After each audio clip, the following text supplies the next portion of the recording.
আপনাকে যদি প্রশ্ন করা হয় আপনি কে, আপনি কি বলবেন?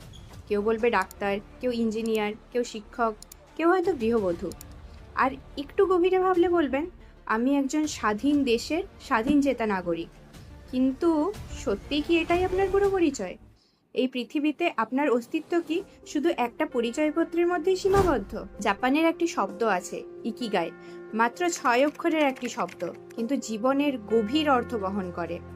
ইকিগাই বলে 4টি স্তম্ভের কথা: প্যাশন, প্রফেশন, মিশন, ভোকেশন।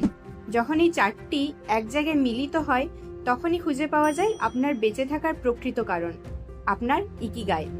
জাপানিদের দীর্ঘ, সুখী ও পরিপূর্ণ জীবনের অন্যতম রহস্য এই দর্শন।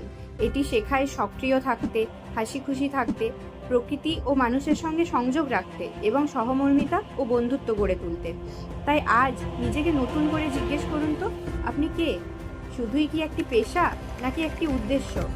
এটাই আপনার পরিচয়। নিজের ইকিগাই নিজেই খুঁজে নিন, কারণ বেঁচে থাকার আর অর্থপূর্ণভাবে বেঁচে থাকা দুটো কিন্তু এক জিনিস নয়।